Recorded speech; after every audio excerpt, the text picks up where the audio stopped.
Welcome to Press Coverage. I'm Theo Gremminger. Week 2 is here.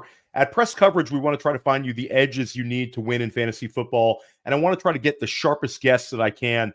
And today I'm joined by one of the sharper ones around, and that's John Daigle of Establish the Run. John came on Press Coverage this past summer. He crushed it. Really excited to get you on here previewing Week 2. It feels like the season has already been going for about 2 months. I know you're a very busy guy. What do you have going on this year? A lot of our listeners, a lot of our viewers consumed your content when you were at 4 for 4. Now you're at ETR. Where can they find you kind of on a weekly basis, John? What's the routine? And the waiver wire not only came over from that company, but we've expanded it further based on the help from the great Taylor KB and Adam Levitan, co-founders that established the run. So now we just input streamers in there and keep an injury report in there with the fallout. So if you are curious about a player who is injured, I will put that player who is going to benefit the most if the starter were injured and absent in the waiver wire column at the top. So you can always check back. We are doing daily updates as well on it. So it's gotten somehow even more massive and expansive. So the waiver wire, not to mention the rest of season top 150 that I have a significant help with, and with the great Mark Dankenberg and Leone, Jack Miller. We're all like doing hand inputs on it, potting on it on the Establish the Run podcast feed on Wednesday, and doing primetime matchups for everyone, taking a little bit off Silva's plate just to help each other last, I should say, through this grueling and long season. So all of that at Establish the Run. Lots going on there. Yeah, you guys are super, super busy. A big hat tip to John, because I write the waiver wire column. We've had this conversation for kind of years about what a grind it is, but it's just something you kind of can't get away from. It's kind of become part of your life, as I'm sure, for me at least, and I'm sure it is for you.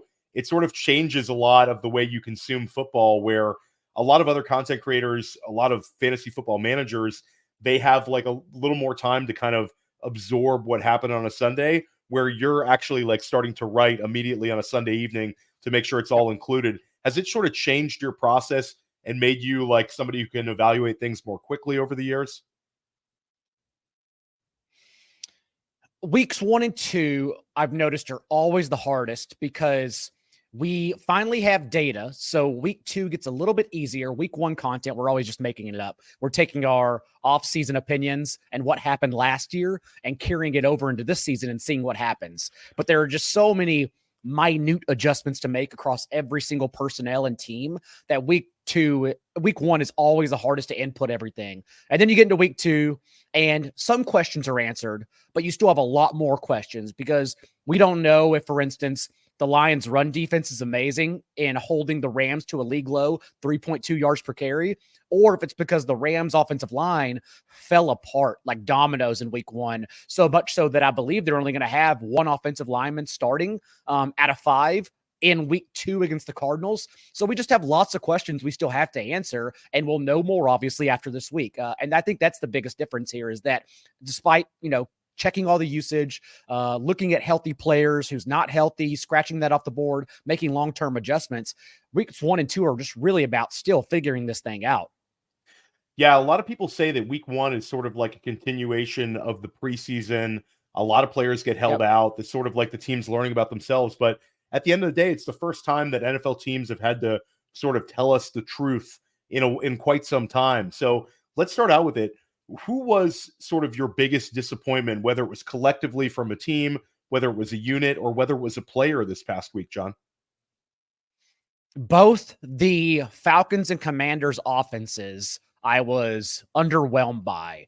And we'll see what happens on Monday night. I am interested to see if Zach Robinson, Falcons OC, is lying to us, and that he said not running any play action whatsoever was actually part of the game plan in week 1 against the Steelers. We'll see if that's true on Monday Night Football on national television in front of everyone, or if it literally is because Kirk Cousins can't plant his foot, which is a disaster for a team we expect to be significantly more pass heavy moving forward. Bijan Robinson is going to stay afloat. Drake London can survive with Michael Penix Jr., in my opinion, as well.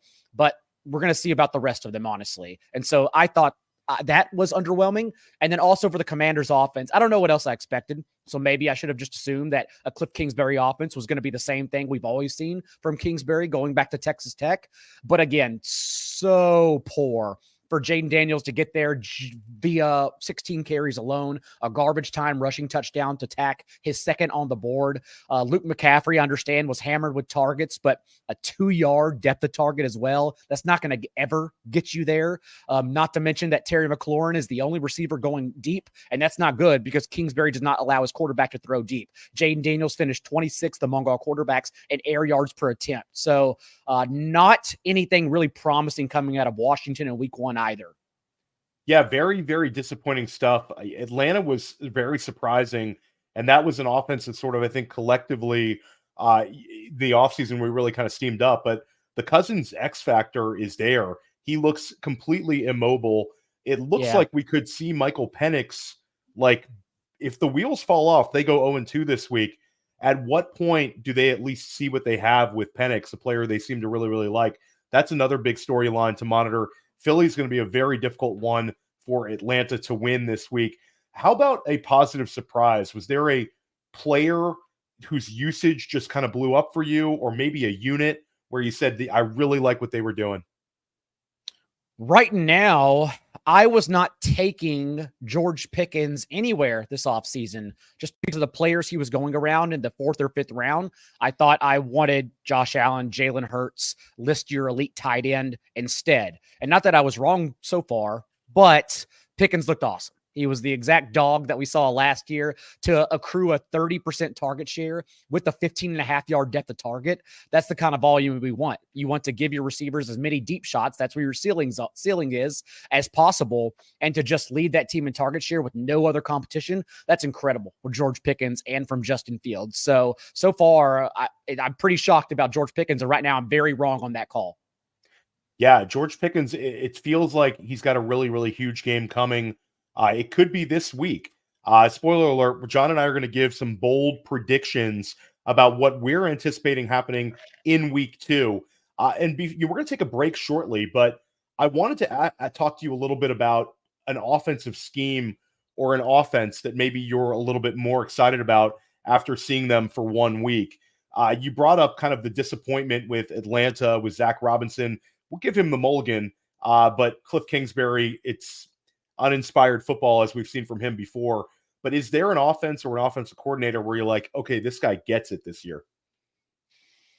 Cardinals still look good. We know exactly what they want to be, even coming out and giving James Conner first 6 touches of the game, 8 touches on the very first drive. Also fun because I know Marvin Harrison Jr. looked very bad in week 1, underwhelmed. Honestly, just looked like a player who hasn't had any reps since March. Makes a lot of sense that he would look bad in week 1. But it's fun because they're going to have no choice but to play 3 wide sets despite what Petzing wants to do because their upcoming schedule through October is nothing but juggernaut offenses. So I still have very high hopes for MHJ and Kyler Murray the rest of the season. Very excited to continue to have them on my fantasy team. But overall, honestly, we didn't get much good offensive performances because nowadays, going back to last year, since they pushed back the final cut down day where every team keeps 90 players and then only on 1 day do they shed to a 53-man roster. Because of that, players are shuffled more into preseason games, only 3 now, not 4, and starters play less. So weeks 1 through 3 are always piss poor football because no one has played yet. And that's why I hate the new extended rules. We're going to eventually get to 20 games or 20 weeks, 18 games, 2 bye weeks, 2 preseason games. And that's going to make football even worse for the first month of the season. Not happy about that, but that's what's going on right now. And because we had just a finite number of good offenses, I was just encouraged by the guys that we at least thought we were going to be encouraged by. 49ers against an elite Jets defense to put up over 5 yards per play, dunk on them for 32 points. Awesome. Good job. Despite Brandon Ayuk and Trent Williams missing pretty much the entire offseason, Brock Purdy and company came out and did exactly what we thought they would do. Good to see that everyone there is hitting on all cylinders already. And The Eagles were exactly what were promised, at least in week one, under Kellen Moore. Top 5 in plays per game, 71% power slot roll for Devonta Smith, who going into this year had quietly been 4th in yards per route run from the slot. He just was never used there. Now he's going to be used there all the time. That's amazing. Devonta Smith, a top 30 player, rest of season easily. A.J. Brown obviously dominating on the outside. Saquon Barkley being an every touch running back who can even help relieve Jalen Hurts now in short yardage roles. So I think we got literally everything we wanted from the Eagles and the 49ers in week one. Yeah, and there's really a disconnect between the elite teams and the bottom teams right now. I think we're going to see tons of blowouts this year. This is one thing, I talk about, we both do the waiver wire about how stashing defenses, I think, becomes an edge this year. Just being able to fade teams like Carolina and go up against them with your defense is going to be an edge for you, especially in managed leagues. But I wanted to also point out a couple offensive coordinators Bobby Slowick's the guy we already thought was a smart guy. But one notable thing with him is this is the second time we've seen a runner of his go for 150 plus rushing yards in a pretty short period of time. Devin Singletary did it around week 10, and Joe Mixon does it week 1. So this is sort of another layer for this Houston offense. If they're going to get this sort of running back one production out of Joe Mixon, that was certainly something they lacked last year. Singletary punched above his weight class for sure, but that Houston offense really, really could be humming. Big game for them this week against Chicago. And then I'll say the two NFC South offensive coordinators, Clint Kubiak and Liam Cohen, some positives there. Definitely big test for those guys this week, but both those guys look like they have at least a positive scheme going right now. Oh, Clint Kubiak. Again, Panthers were dealing with numerous injuries heading into week one of their secondary. They lost all-pro Derek Brown, so you have to take everything with a grain of salt, but at least they got the process right. 3rd highest rate of play action, 10th highest rate of pre-snap motion, looked incredible. Chris Olave, if you include a penalty, had 2 targets in the first quarter, more than Rashid Shaheed. Shaheed just spiked that long touchdown that makes his box score look better. But remember, the Saints were up 30-3 in the first half. There was no need to use Olave anymore, so his box score looks terrible. But we'll talk about Olave when we get to the end of the show because I have some takes on that. But so far, yes, very promising for New Orleans. Keep a little gas in the tank. We got those bold predictions. I always got gas in the tank. I can pull out more. Don't worry. Stick around to the end. We're going to take a quick break. When we come back, John and I are going to talk a little bit of waivers of the future. We're going to talk about which handcuff running back you need to be stashing right now. We're going to talk about a player that is available in a bunch of leagues right now, but won't be on October 1st. We're going to reveal some guys that we really want to start in the flex, and then we're going to talk about our bold predictions for week 2. Stick with us here at Press Coverage. We'll be right back. Say what you want about fantasy football. You can't say it's not a game of skill. My favorite game of skill during the NFL season, these underdog pick'em contests. You pick 6, you can win 100x your payout. Just pick a game, just one game. Stack that game. Think week 1, Vikings-Giants. Joe Schoen, he doesn't know what he's doing. I watched Hard Knocks. Daniel Jones is what we thought he was. Less than on Daniel Jones. Less than on Malik Neighbors. Less than on Devin Singletary. And, Sam Darnold, better than advertised. Sam Darnold, more than. Justin Jefferson, more than. Aaron Jones, more than. Boom, boom, boom, boom, boom. 100 extra payout on Underdog right now. Use promo code UNDERWORLD. You get a 50% deposit bonus up to $250. So they've raised the maximum bonus from $100 to $125. You put in $250, you get $125 in bonus cash. Who doesn't love that with promo code UNDERWORLD? Now go start picking. Welcome back to Press Coverage. Theo Gremminger with John Daigle of Establish the Run. And let's start out with it. We talk waivers, and in some of these shallower formats, a lot of these handcuffs are just sitting there. You could pick them up right after you watch Press Coverage. And in some of these leagues with like a secondary waiver wire run, a couple of these guys are going to slide through the cracks. What handcuff running back do you want to have on as many rosters as possible right now, without mentioning, that Jordan Mason guy, John, because he's pretty good. And the way FFPC high stakes works, and you do a tremendous job of highlighting this at your waiver column at Player Profiler, is to be ahead of the next man up, and not this backup, to literally be the $1 guy up, to be the, get ahead of Jeff Wilson on a Saturday night, get ahead of Carson Steele early as well. Isaac Garendo, don't even think about Jordan Mason. Go to the next guy in order to save the Faab. Again, you highlight that. So the players I mentioned aren't that deep, but I still believe, and they were drafted, some of them at the end, but I still believe that Jalen Wright and Bucky Irving are the top two handcuffs this year right now. I understand Irving is an outlier, very small, but what we saw from him, not only just from him to be so explosive, but we saw the same shit from Rachaad White and just being a guy who it's literally impossible for him to run through the tackles. Another 2 yards per carry and a cloud of dust every time he touches the ball. A very terrific at earning targets. That's just not schemed up. That's Rachaad White leaking out and getting himself open. So that's respectable. But can a timeshare be coming because Rachaad White continues to be one of the worst actual runners in the NFL? I think so. So I think Bucky Irvin, not only the contingency upside, but perhaps in the very near future, working himself into a similar Jaleel McLaughlin, Ty Chandler split role. I love it. I love that you're on Bucky Irving. I know you have been for a while. Bucky was my number 2 ad this week. My waiver wire column. He's still available in 70% of Yahoo leagues. I wouldn't be surprised if next week in a Yahoo format, he's not 50% plus rostered. And John, it's funny that you bring up Rachaad White's skill set because it's almost like you could take the size of Bucky Irving and the skill set of Bucky Irving and flip-flop it with Rachaad White's skill set and size. Rachaad White, another year we're going to see this yards per carry. Last year, he had the top 3 running back touches in his range of outcomes. That's gone. That ship has sailed because Bucky Irving is really good. And I think a lot of people are going to push back and say, John and Theo, like Bucky Irving weighs 190 pounds. But if you look at last night's game, you're talking about sub 200-pound running backs, Devon Achane, James Cook, both putting out huge outputs. We saw last year, Kyron Williams, sub 200 pounds, was tremendous. And we talk about multiple guys here. Jahmyr Gibbs, sub 200 pounds. So sort of in the age of the running back by committee, we're more open to using these smaller backs. Would you agree with that statement, John?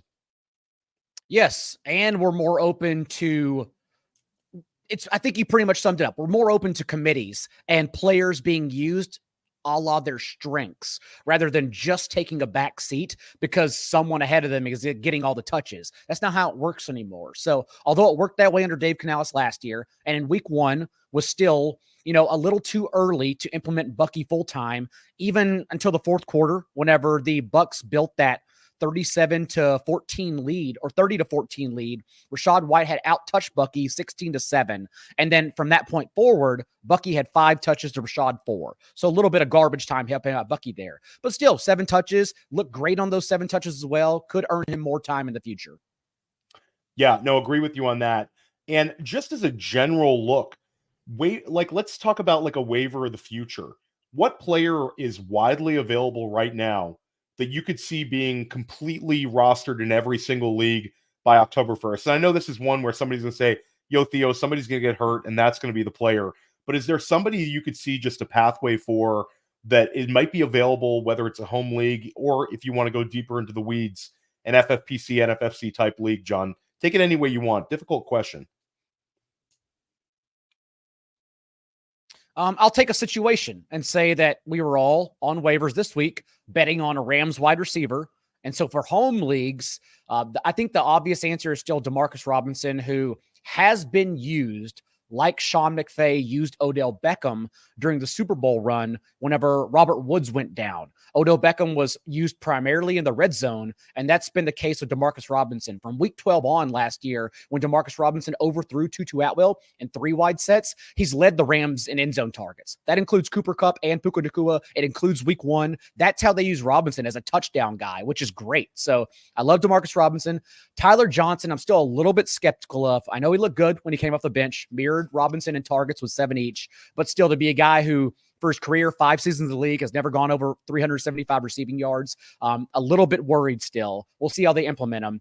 And so what I'm doing in shallower leagues is going to Marcus. That's my call. And then in deeper leagues, and you alluded to this, we were texting each other on Tuesday. I do think Jordan Whittington is the play as a guy you bid less on, and then just someone you can still cut if nothing comes to fruition. But to have that touchdown called back, not that I care about calling back plays because it was a holding call. It was cheating. He shouldn't have got the touchdown anyways. I'm not counting that for any future fantasy points.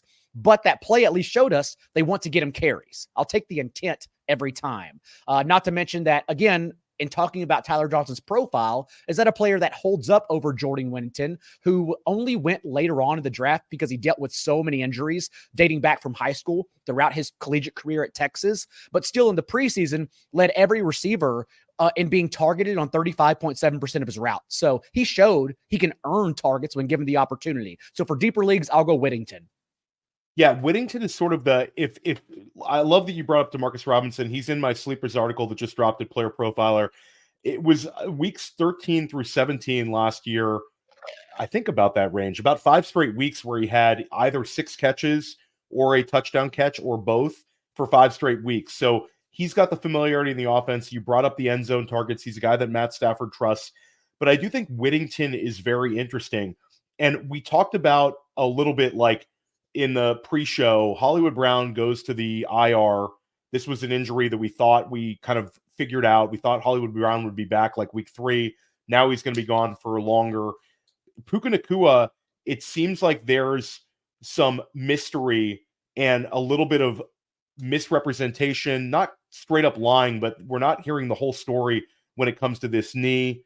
And there's a chance where he's not back week 7.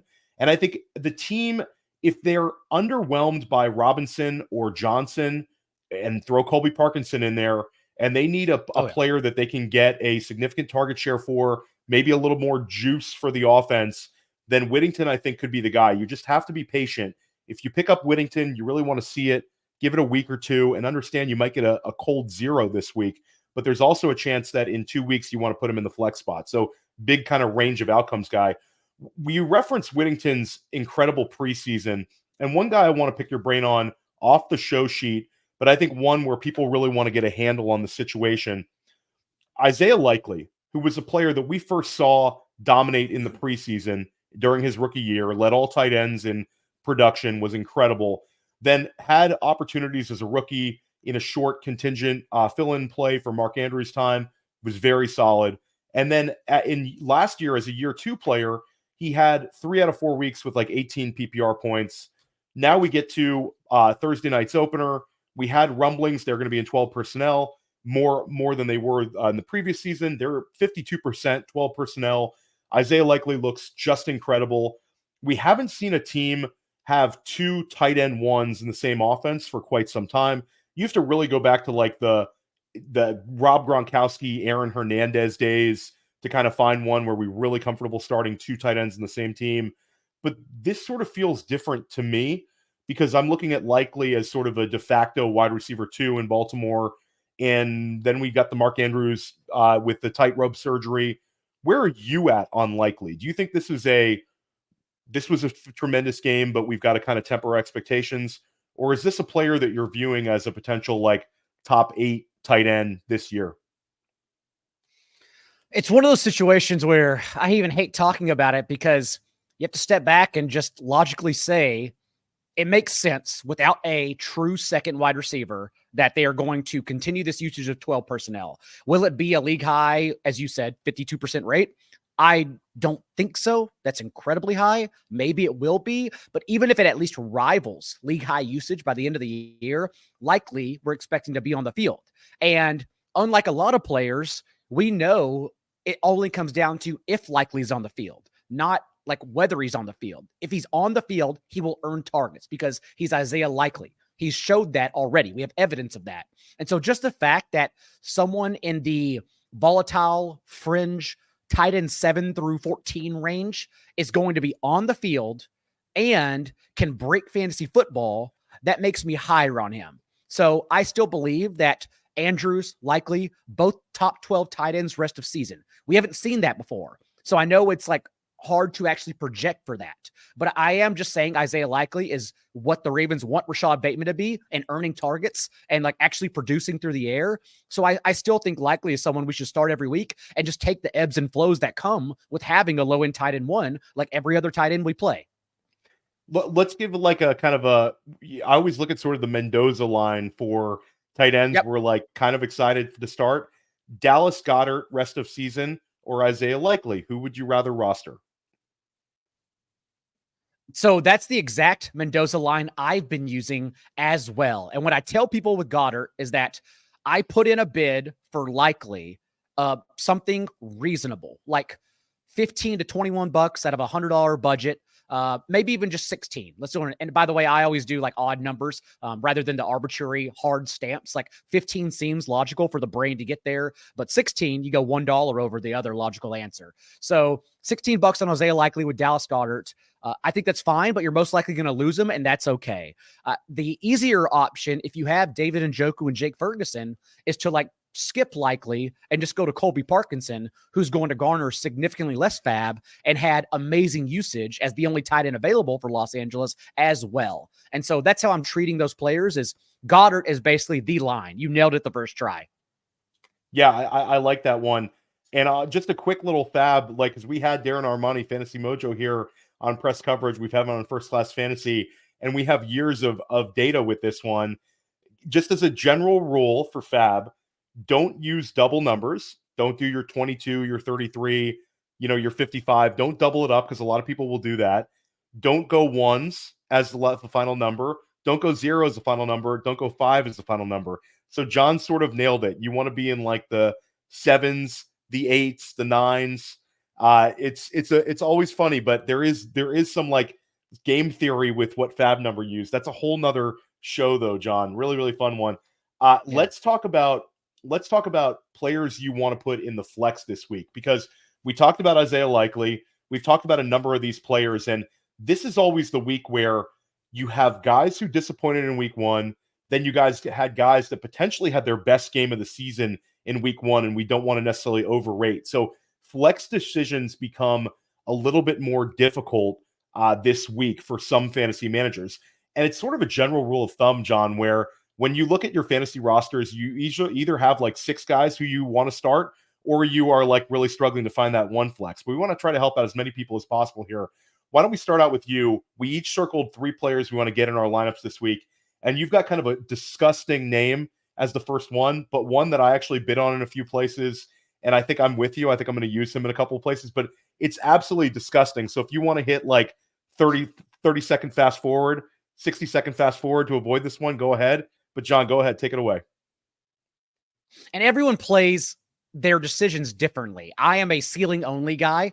And also I stay so in tune with what the sharps are doing at sports books that I can kind of see team totals levitating, and I will play the game script and the ceiling over like this floor guy. For instance, last week for matchups column and I've established the run, I had the Jaguars Dolphins game. It was really high enough for DFS purposes, but I even wrote in there that in main event leagues, I was starting Gabe Davis over Najee Harris because I don't care in that matchup. I know it went well for Pittsburgh, but I don't care about Najee Harris's touches. Like, what does that equate to? There's still a difference in bad touches in that kind of matchup for the Steelers and Falcons slow-paced game, as opposed to a game we expected to explode. And for all purposes, it did. Jaguars led the league in 10-yard plays over Gabe Davis. So I started Gabe Davis over Najee Harris everywhere because, again, I want ceiling, and Gabe Davis scored more points than Najee Harris. That's how I play fantasy football. And so for this week, I just look at Alexander Mattison. Again, ugly name, but we saw his role from week 1, which is also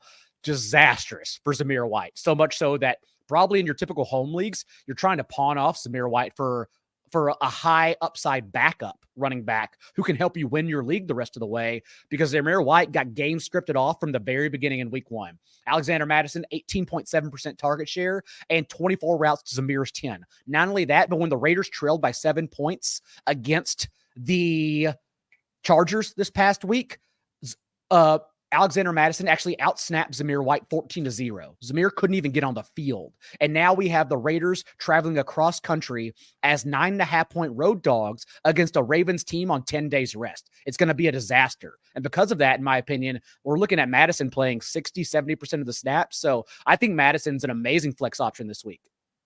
Yeah, I like it. I mean, I don't like it, but I like it. And I think if you're trying to get out of Zamir White in a dynasty league, you're at that point where you want to trade like Zamir White and a 2025 third to get a 2025 second. That's like kind of where we're at. It's like abandoned ship time.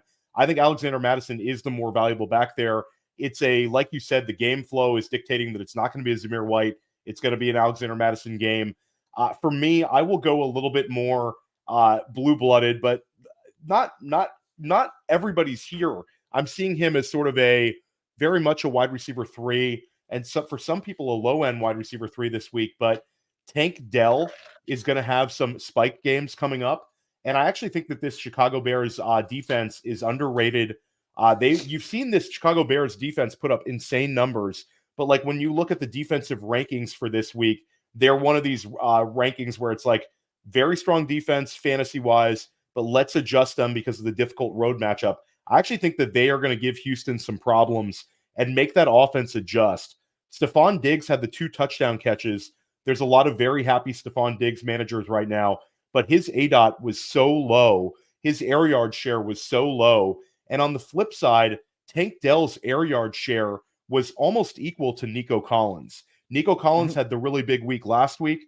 I think that Chicago is going to try to take away Collins as much as possible, and I think this opens things up for Tank Dell. I also think that they're not going to be able to run Mixon like this with that high-volume running game we saw last week against Indianapolis. I think this is shaping up to be a sneaky Tank Dell game. You're seeing him ranked a lot, like somewhere in that wide receiver 28 through 34 range, which sometimes gives people problems. I am going to try to cram Tank Dell into as many lineups as possible. I think we could be looking at like a sneaky 20-point Tank Dell week this week. Yeah, Stephon Diggs. We're not going to talk about it the rest of the show, so we'll get it out of the way here. Definitely a sell high player. 3rd on the team in target share, literally the lowest depth of target in the entire league out of anyone, 1.7. Not to mention that his matchup was the easiest to call and success of all their receivers last week. Gus Bradley led the league in zone coverage in 2023. Stephon Diggs had the 7th highest target share against zone coverage in 2023. So we knew he'd be able to find the pockets and have success in that game. But moving forward, the fact that the usage was bad and the target share was bad, yeah, someone I'm trying to get off of. I actually like the Bears to cover that game because their defense, it's not just like playing at home. Their defense since week 6, whenever they traded for Montez Sweat and Jalen Johnson on the field, has been literally incredible. Has allowed the lowest rate of 15-yard passes through the air so far. Yeah, it's definitely a defense that's like you really want to go roster them. If you're in a home league, they're still available. 45% of leagues right now on Yahoo, you can grab that Bears defense, and they might be one that's like a set it and forget it defense. And if they have a big week this week, then this is one where you just don't take them out of the lineup. They force so many turnovers. They get to the quarterback. They have interceptions. They're like one of the most fantasy-friendly defenses going right now. Let's talk about your second player. This is one who had a strong week 1. We both wrote about him on the waiver wire, and you're back on him as a potential flex. Yeah, Greg Dortch was 3rd in routes run among Cardinals receivers because, again, they don't want to play 3 wide receiver sets, but I think they'll still have to. This one's an interesting game, too, because I don't know if people realize the Rams lost 4 offensive line starters. They're going to be rolling out 1 starter on their offensive line. Arizona blitzed at the league's 5th highest rate last week. They just couldn't get there. They're so bad on defense. Bills had 14 plays of 10+ yards in that game. They created just the 25th lowest, highest, whatever you want to say, pressure rate in the league, despite blitzing at the 5th highest rate. But since the Rams are on 1 starter, if the Cardinals send the house again, and I assume they will, like maybe they can get there and just ruin the Rams offense. That's what makes it such a tricky game. But if not, the Cardinals obviously have to play 3 wide sets to keep in line with the Rams scoring points. Greg Dortch will be on the field. And last week, Greg finished 6th in target per route run rate among every single wide receiver. Led the team in receiving yards. I know it's only 46, but led the Cardinals in receiving yards. Whereas Marvin Harrison Jr. finished with the 6th lowest target per route run rate of any wide receiver. So as Harrison Jr. continues to get his feet wet, I think Dortch is still someone we should lean on with a high PPR floor. Yeah, I think I'm with you. I'm like you. I am optimistic about Marvin Harrison Jr. turning things around, but the Kyler Murray, Greg Dortch connection is absolutely there. It's been 4 out of the last 9 games. Greg Dortch has led the wide receiver room in targets when he's on the field. This is a guy that Kyler just likes, and they use him. They even gave him a manufactured run last week. So, like, this is a guy they want to get the ball in his hands. He takes pressure off of Kyler. He sort of opens things up for others. He can be sort of an extension of their running game with some of those low ADOT looks. But I want to have like sort of a PSA here where there's a lot of people who have Brock Bowers might have taken him as their tight end too. There are certain home leagues where he fell. I know in NFFC, I took him as my tight end too on like a Dalton Kincaid team because you were getting him in like the 9th, 10th round, some of those drafts. This is just a PSA that Brock Bowers can be in your flex. This is a guy, like, starting two tight ends can sometimes be low EV, but John, 25% target share. He had 46% of the time he was bumped inside to the slot. This is like tight end one level usage. He also out-targeted Devontae Adams, which is insane in week one. I don't care about the matchup. I don't care what LA was doing. Bowers is a guy where he gets 8 targets out the gate. Last year, we were ecstatic about where Sam Laporta was at. Now, different quality of offenses, but Laporta started out the season with 5 targets and 6 targets. Bowers is already getting more targets than that. This is going to be a player that's going to have some spike weeks, and this is a guy where I want to cram him into as many lineups as possible and just enjoy the spike weeks when they happen. Extremely talented player in a system that's utilizing him correctly. They used him exactly how they said they would. I was skeptical, given that the rookie tight end with Michael Mayer there as well, that it would take at least a little bit for him to get going, but he played 4 different positions: inline, slot, out wide, running back, even played fullback at a couple times. So they're using him for every snap.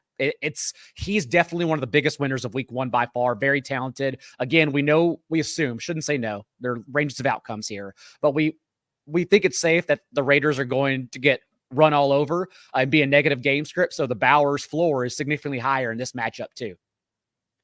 Yeah, definitely a fun one. And then you've got another rookie as your final guy you want to cram in there. Why don't you talk about this rookie wide receiver? I was very excited to see him listed as a player you wanted in the flex. Oh, the Rams-Lions game is a start all your guys kind of game. The total opened at 48.5. Everyone realized what was going on. It's already been bet up to 52.5 because the Bucs, no one noticed since they were too busy scoring 30+ points on the Commanders last week. But the Bucs in the second half lost 3 cornerbacks. They had to move a safety over to play nickel in the second half. But again, Cliff Kingsbury's offense doesn't attack that part of the field, so it didn't matter at all in that matchup. But like, they are still so banged up, including all-pro safety Antoine Winfield. They have no one in their secondary, no one respectable. The Lions are going to light up the scoreboard. And it's not just that. It's the fact that the Lions remain, just like last year, so good at run defense. I talked about it at the top of the show, limiting Kyron Williams and the Rams running backs to a league-low 3.2 yards per carry.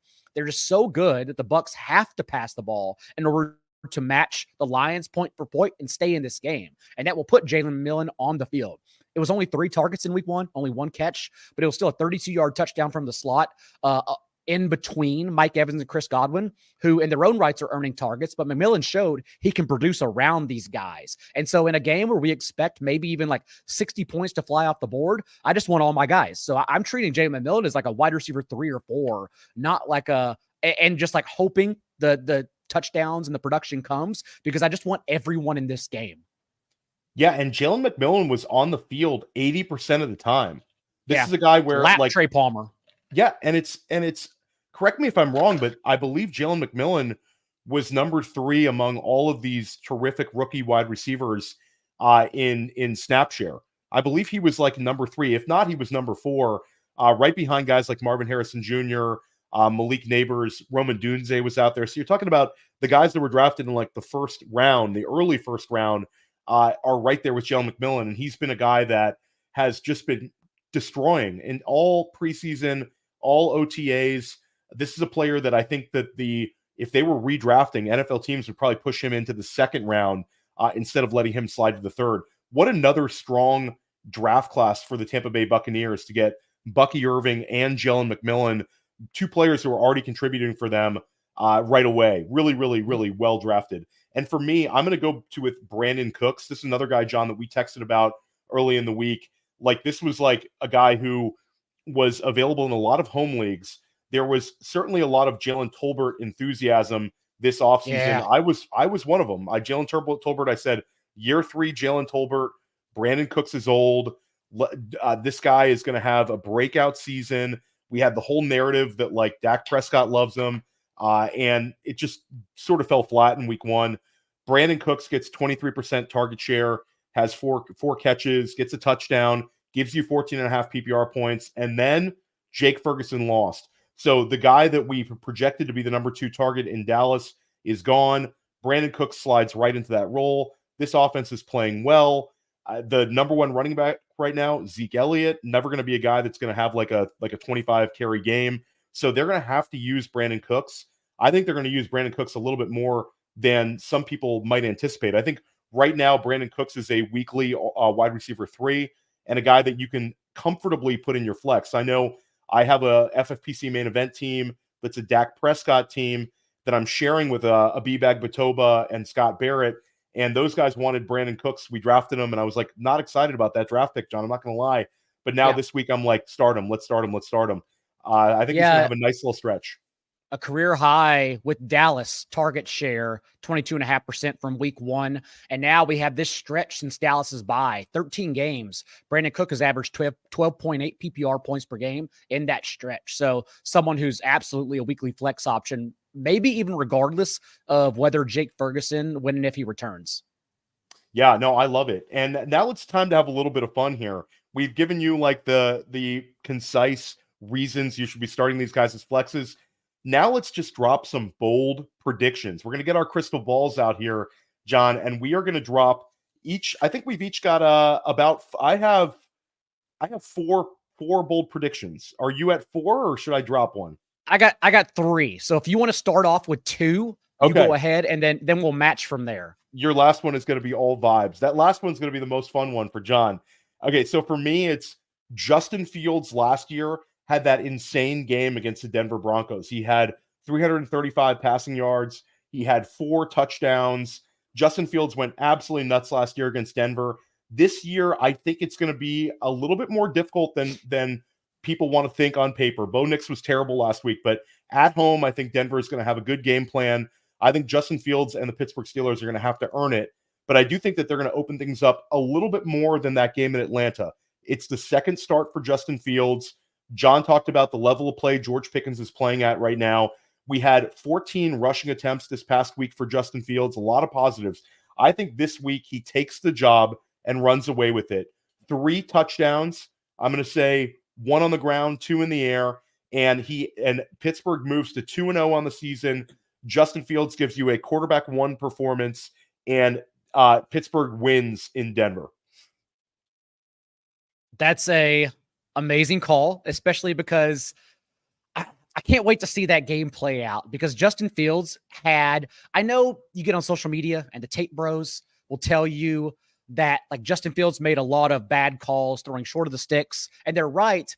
I think the problem with that analysis is that they are comping him to NFL quarterbacks whenever the conversation should be relative. You should only say what he did compared to what Russell Wilson could do, because like the Steelers can't trade for another quarterback. Who cares about the rest of the league? This is only a Fields Russ conversation. That's it. And he made a lot of throws, in particular to Pickens, that Russ, I know for a fact, could not have extended and could not have made. So I thought Fields' tape was actually really good given the situation in week 1. No, I love it. Now I'm kicking it to you. What's your first bold prediction here for week 2? Let's go back to last year whenever the Vikings played the 49ers and Brock Purdy. And as Brian Flores always does, he blitzed Brock Purdy on 64% of his dropbacks. A ton, obviously. And Purdy went 15-19 for a touchdown and 10 yards per attempt against the blitz. Given that, again, Flores in week 1 blitzed at the league's 9th highest rate, we're just going to expect him to send the house yet again. And I expect the 49ers to have a lot of success. The talk right now of the 49ers is that Jordan Mason is the right play, the highest ceiling here. And I understand, because he handled 100% of running back touches on Monday Night Football and looked incredible. But step back and realize that since DeAndre Swift rushed for 175 yards and a touchdown in week 2 against Flores last year, only 2 running backs in that time, including week 1, basically a full calendar year, only 2 running backs since week 3 have topped 60 rushing yards against Flores. So I am skeptical of Jordan Mason's ceiling in week 2, whereas I can instead say, I think Brock Purdy will have success, and we know Deebo Samuel is 6th among all wide receivers in yards per route run against the blitz the last 2 years from Brock Purdy. So I am calling Deebo Samuel to outscore Jordan Mason. That's a great call. And if you play DFS, to really listen to what John's saying, because John, what do we anticipate Jordan Mason's going to be rostered at in some of these DFS? I mean, through the roof, right? Yeah, through the roof. And it is a fun DFS week. Like, listen to the experts on that established the show, Adam Levitan, Andrew Wiggins, Evan Silva, on Friday night to hear more of that analysis. But yeah, it's a week where there are 3 cheap running backs in particular. J.K. Dobbins, Jordan Mason, and then it looks like we may lose Kenneth Walker and get Zach Charbonnet. So cash games right themselves this week. You don't even have to put effort to have the right lineup. But because of that, there's going to be a little bit of spots where we get leverage. And I think Debo over Mason and then sucking up another cheap running back instead is going to be leverage. And that's an excellent segue, John, to my next bold prediction. And I don't even think it's that bold, but J.K. Dobbins is sort of like the feel-good story for the start of the year right here. I don't know how long he'll be able to keep this up, but as long as he's healthy with Harbaugh, with Roman in this Chargers offense that's trying to like establish an identity, this is a player that I think we're going to ride in our fantasy lineups. And I think he goes for back-to-back 100-yard rushing games. Last week, he hit 19 plus miles per hour. This is the second highest miles per hour to any running back we saw in the field last year, right behind Saquon Barkley. So Dobbins has had like multiple catastrophic injuries, but he's back to breaking off some of these big runs. He scored on a 12-yard run. This is a guy that has a lot of juice, and they're taking pressure off of him with Gus Edwards. So this is a guy who can rip off some of these big runs, and I don't think they're going to run him into the ground, but I think his yards per carry are going to be strong. We also have with Dobbins, they've continually talked up his usage, potential usage as a receiver out of the backfield.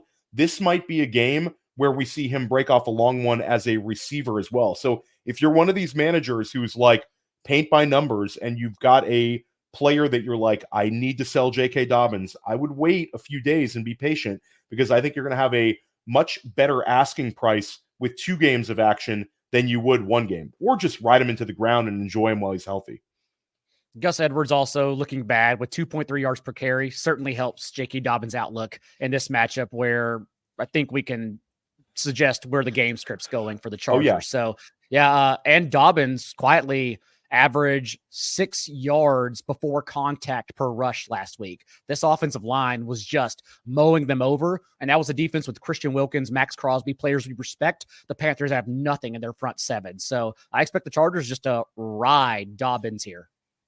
Yeah, and you've got a really fun bounce back, one that was super tilting, and I think lost in the Drake London and Marvin Harrison Jr. shuffle was there was a player that drafted just a couple of slots behind them in ADP. It was also sort of a huge disappointment. And a lot of people were like, Chris Olave gives you this very low scoring week in a game where the Saints scored 47. Therefore, that's terrible. But why don't you talk about your enthusiasm for Chris Olave and why everybody should sort of chill out a little bit on being worried about him this year?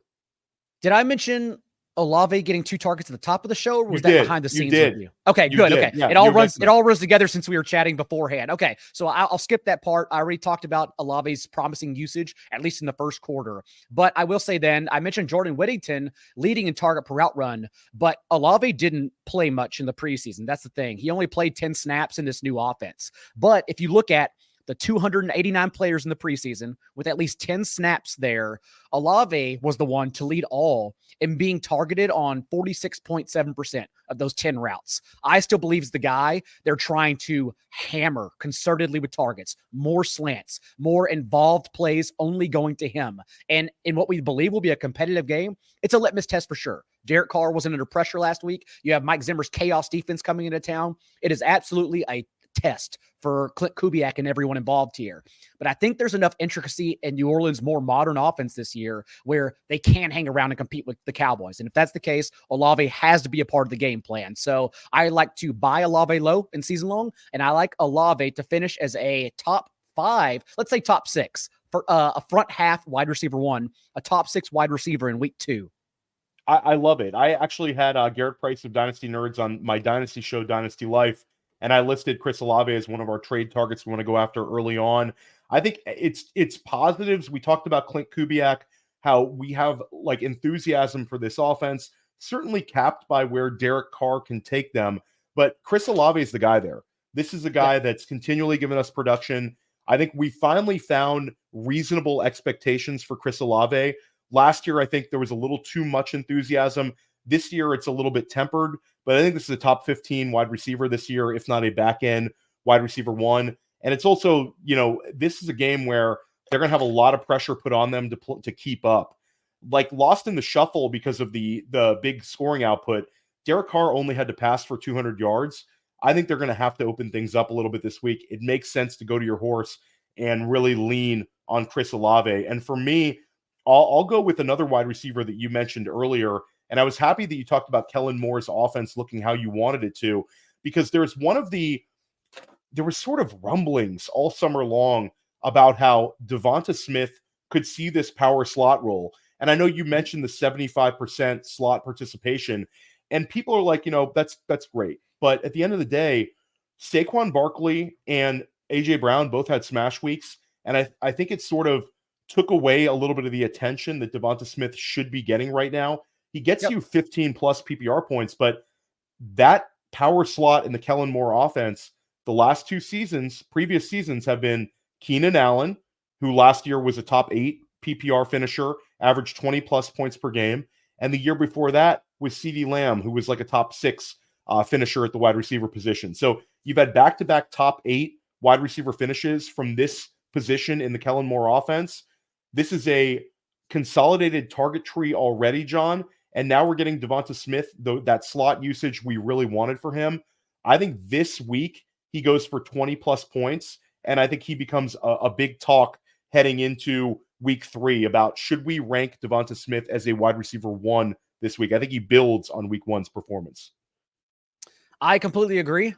And I will get into my very last one that it's very bold, by the way, very, very bold. But there are situations where I'm definitely starting Daniel Jones, for example, over Kirk Cousins, over other options that are considered stronger in super flex leagues.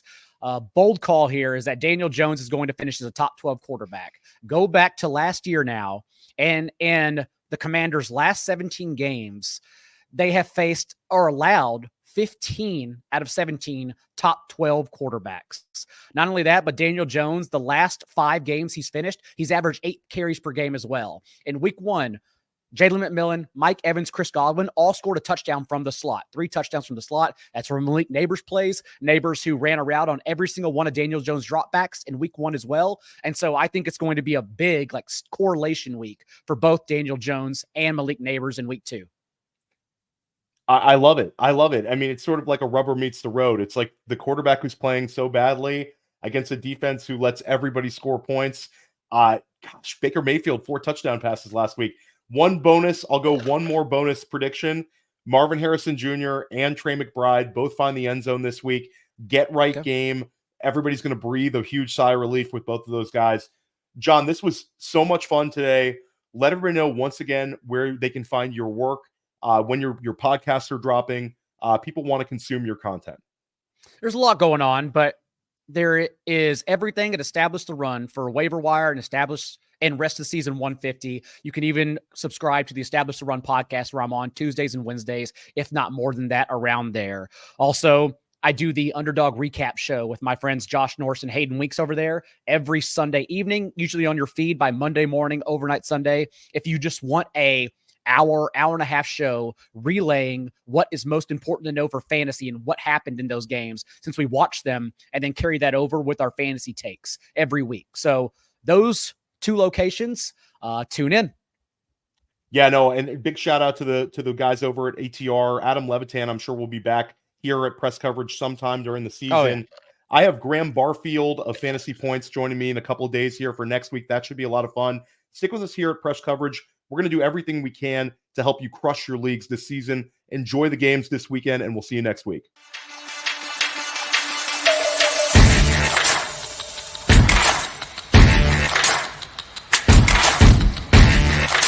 Hey, I want to thank you for being part of this broadcast. If you have any thoughts on it, leave a comment. If you enjoyed it, make sure you leave a like. And if you want to see more shows on the Player Profiler channel, subscribe to it. That's how we know you want more.